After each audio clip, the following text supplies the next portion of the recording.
People often associate unfair formats with FTKs, such as most notably the Danger Dark World FTK in recent memory. The reason that this card was so unfair was because if you looked at your opening 5 cards and you didn't see a hand trap, you automatically lose the game. One of the biggest telltale signs of a healthy format is if the better player can usually win a high percentage of the time. Of course, as a card game, it is naturally not going to be the better player always winning, because there is variance in how you draw. But a good format will reward the better player a vast majority of the time.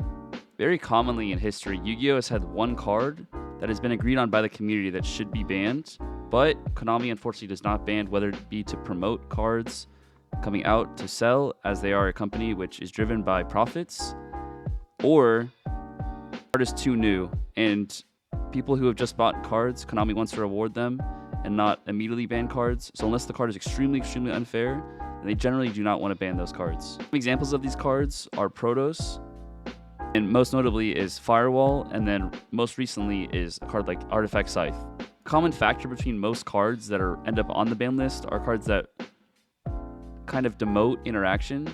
You see those cards like FTK cards that promote FTKs, such as like cards like Block Dragon, Firewall Dragon, and Protos. Even though these cards might not be specifically very new when they're immediately broken, some cards are just end up being inherently broken because of new support, such as the Brave Token engine, DPE, the Emancipator engine, which made Block Dragon absolutely insane. Another general problem that requires Konami to ban cards is when they're just too resilient in FTKs. Most commonly in Yu-Gi-Oh! There will be an FTK of some sort, but the general problem is that it's not consistent enough to be viable for a tournament setting. Most notably, cards like decks like Mermails or other decks will have FTKs or hand looping cards, but for a tournament setting, they're usually out by round 2. So generally, these decks are decks that can avoid these problems by being hyper consistent, or they almost always play through one hand trap, and even sometimes 2.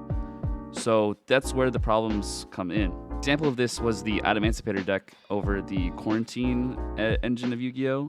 And the general problem was that even after you double hand trap your opponent, cards like Halka Fireworks and Link Cross and Block Dragon made it so 2 hand traps was not even enough sometimes. And even though that you could open 2 hand traps, your opponent would still full combo you and end on 3 to 4 interruptions and basically make it so that you had no way of interacting with your opponent, which basically makes it so there's literally nothing that your opponent can do. How does this relate to today's Yu-Gi-Oh? Why are we talking about this now?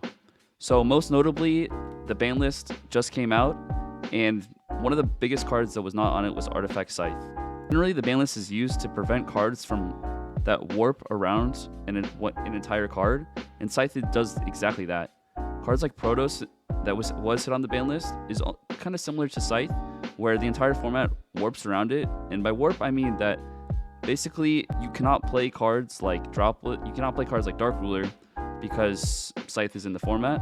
You cannot play Board Breakers because of an unfair card which dodges all of them. The reason Scythe is so broken is because there's not any 2 combinations of cards that prevents the Scythe from resolving. There's almost no way for you to stop the Scythe from resolving with one card, besides obviously a card like D-Shifter that's not really played.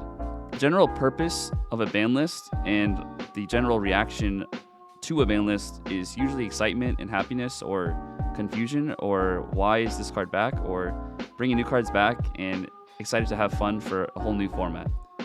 This ban list felt a little bit different. Even though they brought some cool cards back, like Snow, they brought back Desrudo, which does bring some cool innovative deck building with 3 Nessies and a lot of stuff. It's unfortunately just not viable because of Artifact Scythe not being here on the ban list. And after just one tournament result, which was only a couple people at a small PPG, it's apparently obvious that this format's not going to be one that's very notable. The release of the Brave Token engine basically making it so that no one card will beat your opponents from scything you and locking you out of your extra deck. It's not actually viable for you to play hand traps, since there's almost always a card that prevents it. But if you don't, then Scythe will basically auto-win the match, since DPE pops the Scythe and you're no longer able to special summon the extra deck. So if your opponent goes first, even if they don't play very well, shout out to my man's Gabe. If Scythe resolves, you literally cannot do anything. So if they throw all their cards, Scythe doesn't actually promote interaction or skill. Some people that have been calling for an emergency ban list, but it's very rare that the community is able to get a card emergency banned. The last time that an emergency ban list has happened was at YCS Atlanta in 2016 when the Pepe Dracopal deck was banned. Cards like Monkey Board and Joker were put to 1 because they took up almost a very large percentage of top cut, which is generally the only way to get a card emergency banned or a deck emergency banned is take a large part of the archetype. Another problem I have with this format is that there's basically everybody's running the same 10 cards. Like, even though everybody's running a different deck, every single deck is basically looking the exact same because of this Brave Token engine. So exactly, you're playing 10 cards and then you just change like the engine and then you play hand traps. So each deck is really only differing like basically 15 cards. So after I think one event, you'll see that this engine will eventually be hit in some capacity. So thank you for watching, and we think that we'll see an emergency ban on Artifact Scythe.